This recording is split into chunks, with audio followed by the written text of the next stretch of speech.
अस्सलामु अलैकुम नाज़रीन, नहमदुहु व नसल्ली अला रसूलिल करीम, बिस्मिल्लाहिर्रहमानिर्रहीम।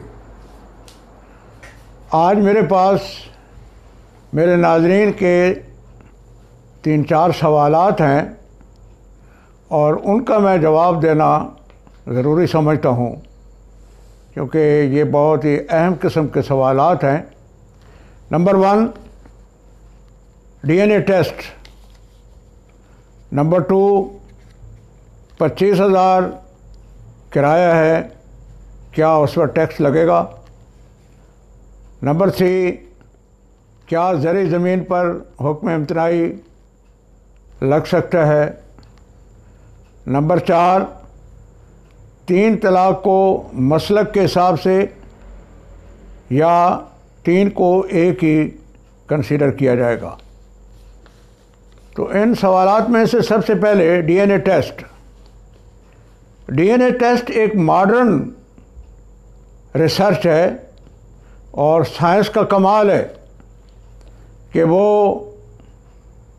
इंसान के जिस्म से किसी भी हिस्से से, बाल से, खाल से, मुंह के अंदरूनी किसी झिल्ली से या कोई और जिस्म के पार्ट से वो कोई पीस लेकर उसमें मुख्तलिफ, यकीनन ये लेबॉर्ट्री में होता है और लेबॉर्ट्री उसका टेस्ट करके उसकी यकीनन उसका जनरल इंसान का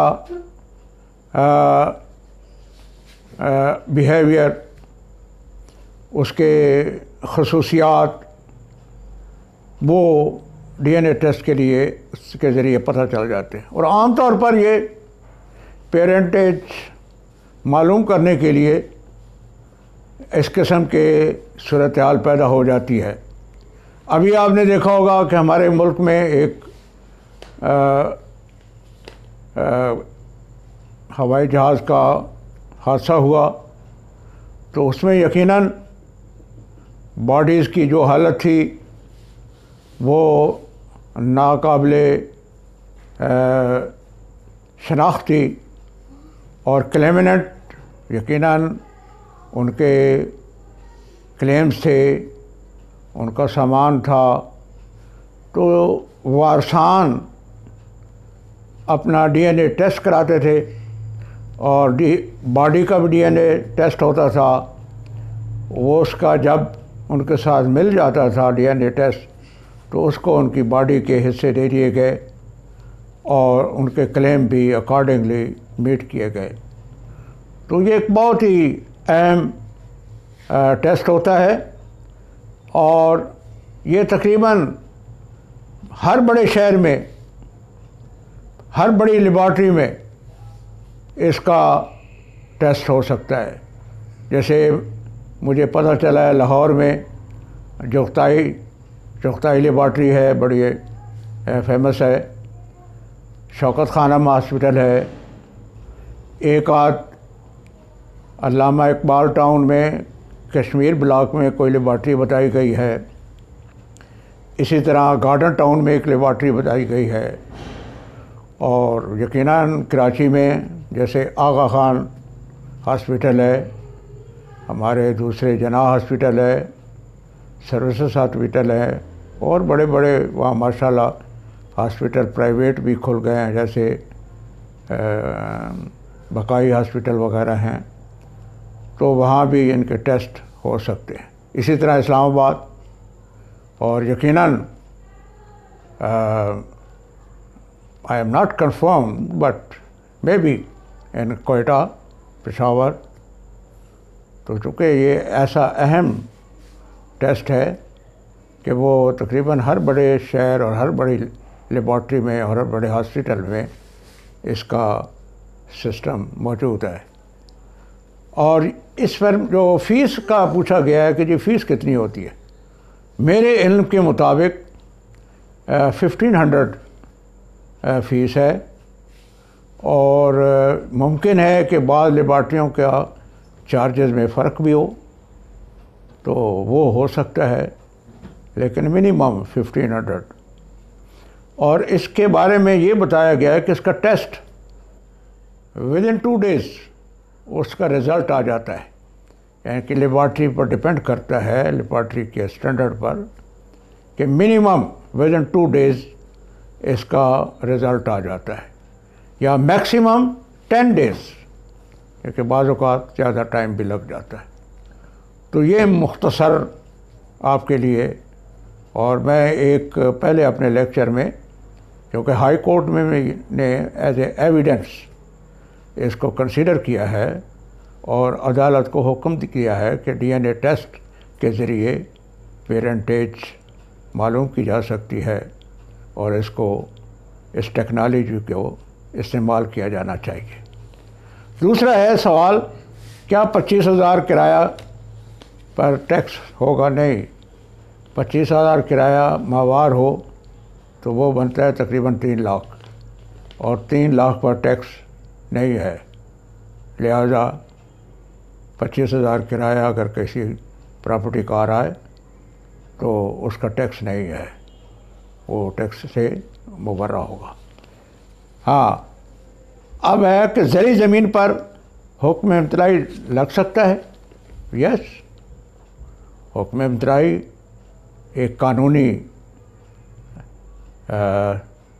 ऑर्डर होता है, एक कानून है बाकायदा, और यकीनन जब केस किसी भी अदालत में, चाहे वो सकनी प्रॉपर्टी के बारे में हो, चाहे वो ज़री ज़मीन के बारे में हो, और चूँकि ज़री ज़मीन के बारे में आम तौर पर तहसीलदार है, एसी है, कमिश्नर है, मेंबर बोर्ड ऑफ रेवेन्यू है, senior member board of revenue है, तो ज़री लोगों, वो लोग इनके फ़ैसले करते हैं। तो उनके पास भी पावर्स हैं कि जब किसी मामले में कोई दरख्वास्त होती है या अपील आती है, तो सबसे पहले अदालत यही देखती है कि क्या और अपील करने वाला, दरख्वास्त देने वाला, निगरानी देने वाला, उसकी भी यही दरख्वास्त होती है अलग से कि for the time being stay दिया जाए, ताकि वो प्रॉपर्टी जहाँ है, जिस हालत में है, वहीं वो रहे, यानी कि कहीं एलिनेट ना हो, उसमें कोई तब्दीली ना हो, उसकी मलकियत में, उसके कब्ज़े में। तो यकीनन स्टे बिल्कुल कानून है, लिहाजा उस पर स्टे लग सकता है। अब है कि 3 तलाक़ को मसलक के हिसाब से या 3 को एक ही कंसीडर किया जाएगा। बात यह है कि यकीनन मसलक में तो चीज़ें कुछ मुख्तलिफ हैं, यानी कि हमारे उलमाए कराम, बाज़ उलमाए कराम, सारे नहीं, उनका ये है कि एट ए टाइम अगर 3 तलाक़ें कोई देता है तो वो 3 तलाक़ कंसीडर हो जाएगी। लेकिन बाज़ उलमा का ये फतवा है कि एक टाइम में चाहे वो 3 दे, 4 दे, 5 दे, उसको एक ही कंसीडर किया जाएगा, और फिर 1 माह के बाद अगर उनका बाहिमी रज़ामंदी नहीं होती तो वो दूसरी तलाक़ फिर अनाउंस करेगा, और वो भी उस वक़्त भी चाहे 1 दे, 2 दे, 3 दे, 4 दे, तो वो एक ही कंसीडर होगी।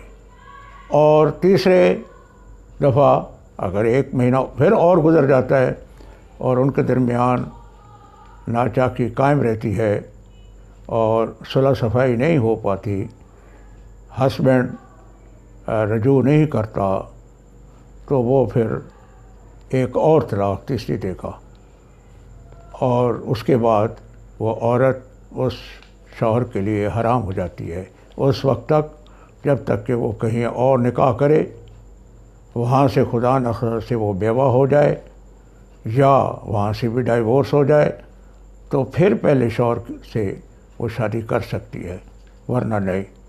और कानून जो हमारे यहाँ पाकिस्तान में कानून है वो भी यही है कि तलाक़ देने वाला शख्स अपनी बीवी को एक तलाक़ भेजे, उसका वो चाहे उसमें 3 दफ़ा लिख दिया हो या 1 दफ़ा लिखा हो, वो एक ही कंसीडर होगी और उसका नोटिस यूनियन काउंसिल के चेयरमैन को भी भेजेगा।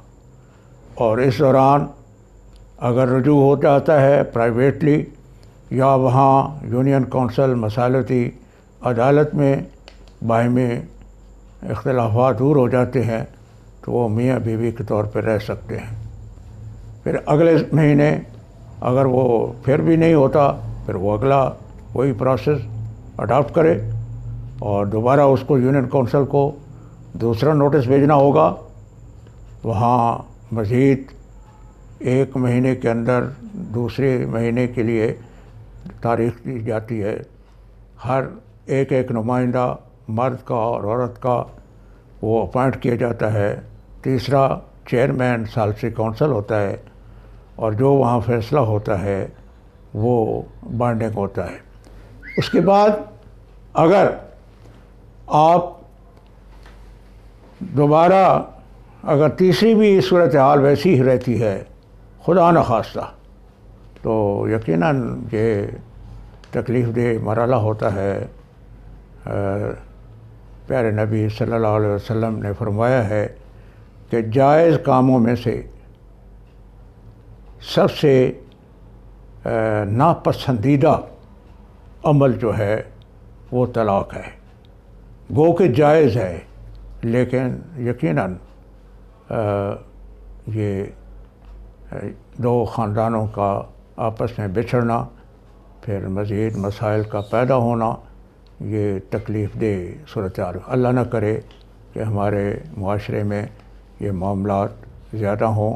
बहरहाल ये चूँकि एक प्रोसेस है, अगर खुदा न खास्ता ऐसी सूरत हाल हो तो फिर कानून यही कहता है कि उनको अलग-अलग वो एक वक्त में अगर 3-4 देनी हैं तो वो एक ही कंसीडर होगी और अगर उस दौरान उनकी मसालत हो जाती है तो उसमें कोई कानून किसी किस्म की कदर नहीं लगाता और वो मियाँ बीवी के तौर पर राज़ी खुशी रह सकते हैं। Thank you very much. अल्लाह हाफ़िज़।